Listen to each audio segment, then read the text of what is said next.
When they pump it in the Jeeps, it's gon' rock right. True. In the streets, it's gon' rock right.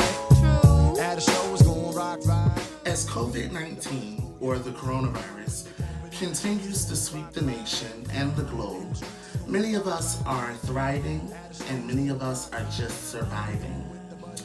Baldwin was lucky enough to sit down most recently with the brilliant, young, gifted, and black Courtney Richardson, former stockbroker and current attorney. She's also the owner of the Ivy Investor. And she sat down with us to talk about black generational wealth, financial literacy, and what to do in the midst of this crazy pandemic. So, we're going to bring her on, and she's going to share with us a few nuggets. So pay attention and get out that pen and paper. From the bottom, discombobble, Sharon was the break if you was digging in the crates. When they pump it in the Jeeps, it's gon' rock right. True. In the streets, it's gon' rock right. True. At a show, it's gon' rock right. With the black community being reported by the media as being one of the top carriers of COVID-19, one of the potential disparities is the lack of health care. Many people don't see the correlation between financial disparities, financial disparities and health disparities as it directly relates to our people. But can you talk about that in terms of the domino effect that it has and how it affects our people? Ghetto porn and scratch, Battlestar Galact, cosmic abstract. The first out the limo was the nigga Charlie Mack. Westfield represent KD, where's it at? So I think one of the problems that we have as a society is that we think everything happens like in a silo. Like, healthcare is over here, but finances are over here. And it's like, no, they're all interconnected. And when you realize they're all interconnected, you know that a problem in one place, like for example, I'll give you this great example. So if I mess up my leg, I start walking funny, right? But then I start having back pain because now I've changed the gait of my body. So a problem that started in my leg now gives me a problem in my back too. And that's the same exact thing when it comes to healthcare and finances. They're all interconnected. So if you have a problem in healthcare, it's going to affect your finances. But if you have a problem in finances, it's going to affect your healthcare. Right. And I think that's kind of background. Rock the block, need the rock on. 100X need the rock on. Ram Squad need the rock on. BSB need the rock on. When you look at the statistics about maternal health, about how a lot of African American women die in childbirth, when you even read, a couple years ago, I was reading about Serena Williams. She actually had blood clots before she actually had her baby. And she was saying, I'm telling you, I know what this feels like. And they basically ignored her. And basically, you're not presenting the way we expect you to present, so whatever. So you have the finances aspect of the healthcare. Then you have when you go into a healthcare setting, you're not listened to, you're not respected. They don't pay attention to what you're saying. They ignore you. All those other things. So it's like a recipe for disaster. And I just feel like, when I look at the black community, like when the white community or white America or society gets a cold, we get the flu. So whatever is going on, we are going to be adversely affected doubly or even 3 times as much. So, and that's exactly what's happening. Right. Even when you look at unemployment, you can look at white, society or white numbers. They're here. African American numbers are here. It's about dead time. Represent my peoples on the Illidale side. Live like my 93 shit phone vibe. I used imagination like Horn Soul. Master like Vic with the offbeat. Are here. Exactly. And then, so speaking of unemployment, rates are at an all-time high. What can our community do in these unprecedented times to survive? How can we begin to strategically place ourselves, to position ourselves to be in a better place using these resources?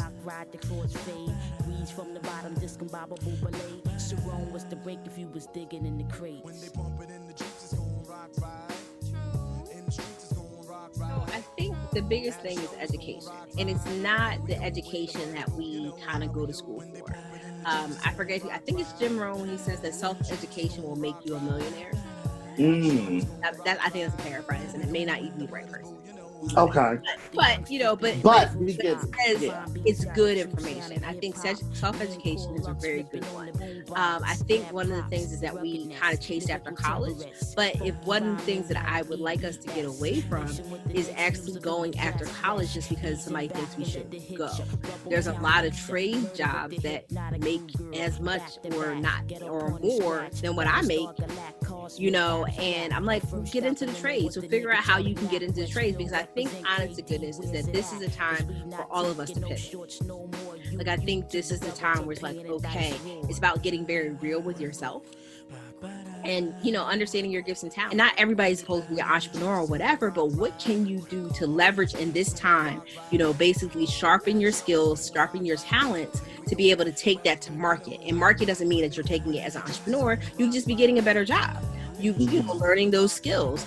On top of that, in terms of like trying to be responsible, kind of cutting back on consumerism. I was embarrassed when I saw my bank account the other week, and I was like, well, there's a lot of money in there, more than I'm used to. It's like, well, how was that? Well, you haven't been eating out. You have been eating and I was like, bad. It was bad. It was bad. And I was like, I was doing too much.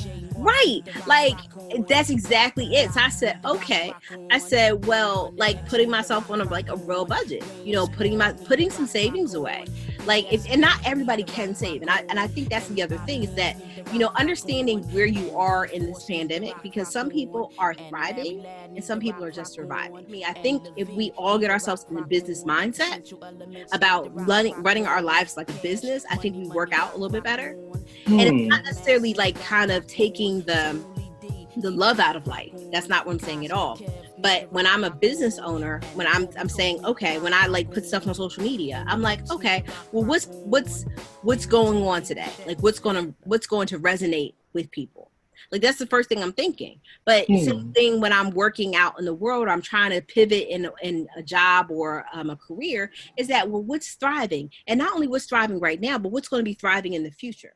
When they pump it in the Jeeps, it's gonna rock right. True. In the streets, it's gonna rock right. True. At a show, it's gonna rock right. Here we go with the butters, boo. You know how we do when they. Let's get into Black ownership, because in one of your live sessions, you mentioned that Black ownership is a revolutionary act, actually a form of rebellion. Still, the racial gap between Blacks and whites has widened in terms of home ownership specifically. Analyzing financial trends today, do you think that gap stands to get bigger or smaller? But with COVID going on, and then even after COVID. You remember we 3D with study B. Enough respect go to a vet money. PSK, Ms. on pause the name. So definitely feel like it's going to get wider. So we're in a recession. And a lot of times, and I think we talked about this, I touched on it earlier, is that when white America gets a cold, we get the flu. So whatever that happens to them, it's going to happen to us worse. So we already know that Black unemployment is higher than everybody else's unemployment.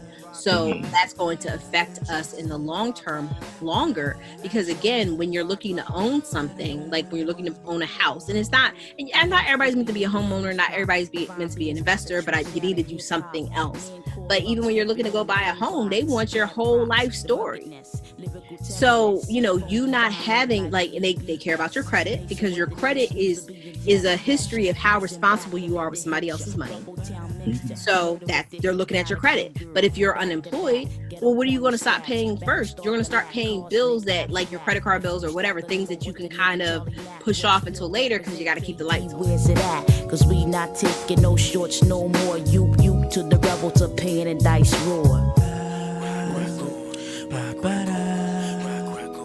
When it comes to business ownership, we that's not what we were taught or kind of brought up around. And my dad was an entrepreneur for years, so I kind of saw it. And so now as an entrepreneur, like and his grandfather was an entrepreneur. My other grandfather was. So I've been around entrepreneurs. But if you're not around it, you don't even kind of think of it as an option for you.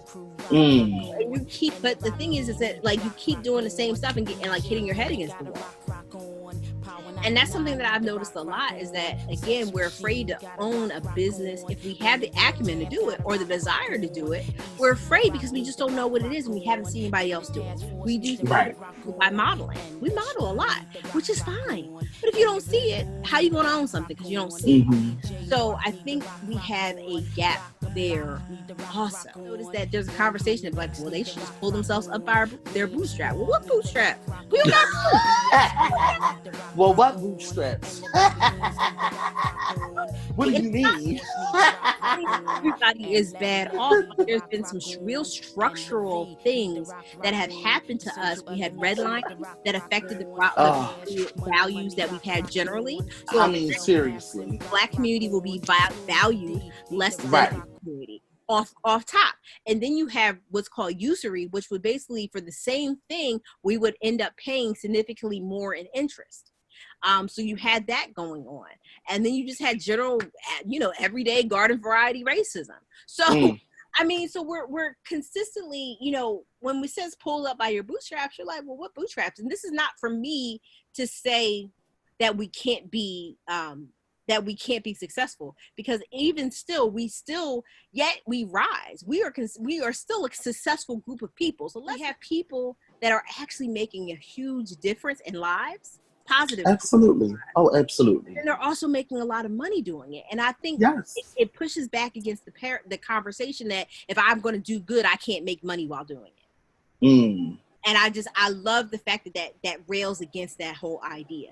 Is that no, you can do good and make money at the same time.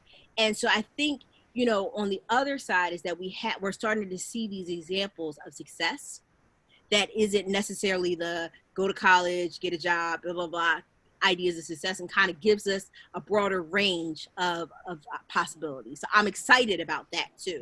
Talk a little bit about the lack of education in our community where the stock market is concerned and why you started your business.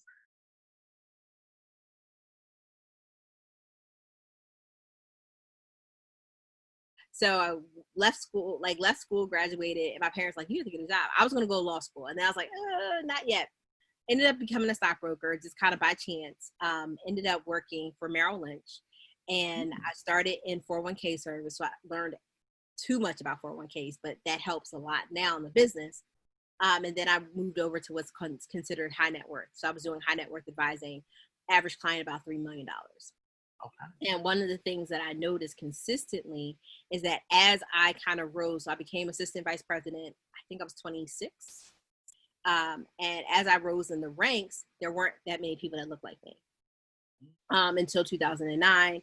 And I was laid off, and then I went to law school. And again, I was one of, I think my class in law school was like 155. I was one of 6 Black people. So, again, I was kind of like, all right, well, I've been here before, so that wasn't a problem. But then when I graduated from law school, I went into oil and gas. But then I started having a lot of my friends kind of transitioning in their own lives. So they're like, Court, I'm about to leave this job. I'm about to cash out my retirement. No, you're not.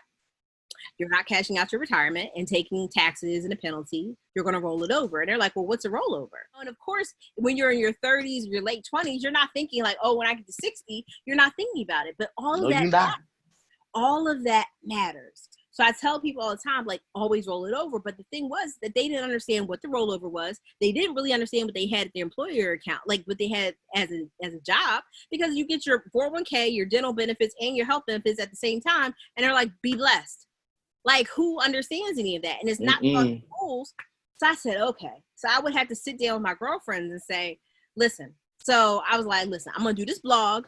I'm going to set, because I was a frustrated writer. So, the work I was doing as an attorney was just not fun. So I was like, I'm going to do this blog. You can read it, pass it to your friends, and we'll talk about it. So that's kind of how the Ivy Investor started. Wow. That's all it was. It was just me putting good information on a blog to say, hey, this is what you should be thinking about. Because a lot of people were asking me the same questions over and over again. They were asking about insurance. They were asking about wills. They were asking about so many different things. And I was like, I can't do this with y'all, but I'll do it on a blog. So that was 2014. And then in 2017, I started teaching classes because people were like, all right, this blog is good, fine, and dandy, but could you do a class? And I was like, I guess. So then I tried to figure out how to do a class. So I started doing that and I was doing well. And then I was kind of like, oh, well, people actually really need this. So that's kind of how I started doing like full Ivy Investor. And I said, maybe about 2018, 2017, I said, I want my Instagram to be teaching. I want to teach people. I want people to see something on their feed that's educational for them. So that's kind of how I was like inspirational, educational, and then some random ratchet nonsense occasionally. And that's kind of what I had. Like that's my little mix, but people find it to be very helpful and them kind of learning about finance in a fun way. So I tell people that investing is a marathon and not a sprint. It's about having that foundation of an account that you don't touch, that's an emergency fund. It's also dealing with your debt, not necessarily, paying off your debt because it doesn't make sense time-wise. Because time is not on your side when it comes to investing. Like the sooner you do it, the better. But having a plan to get rid of your debt. So basically saying, hey, I'm going to put like making your debt payments a line item, but making investing also a line item. Saying, okay, I'm going to put $500 towards my debt and I'll put maybe $20 or $30 or $40, whatever, towards investing. And as I pay down my debt, I put more money in the market.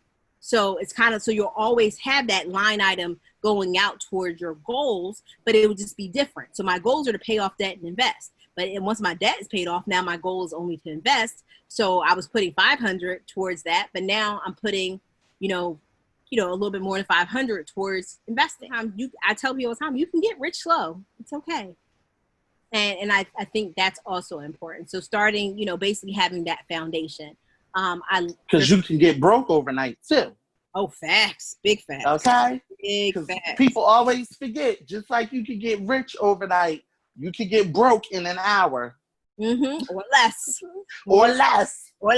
Okay. So, I think that's the thing. My favorite books, just in terms of being like a really good book for investors to start, is One Up on Wall Street by Peter Lynch. He was a really good mutual fund manager. Really good book. It's because it's simple. It's kind of like some people talking about Wawa, but it kind of makes it a little bit more plain. Love that book. I have a class on marijuana investing because a lot of people like that. I also have a class on 5G, investing in 5G. And I have a class on investing in IPOs. I feel like I'm missing something. Oh, dividends. And then I have a dividends class. Tell everyone where they can find you on Instagram, Twitter, and please plug your website. Okay. So you can find me on Instagram. I'm the Ivy Investor. That's THEIVY Investor. That's my Instagram. That's me on Twitter too. That's me on Facebook. And that's also me on Instagram. Not Instagram, also on YouTube. So I'm like all the same Ivy Investor all across the I guess the interwebs, the social media sites. And then my website is the Ivy Investor. So www.theivyyinvestor.com.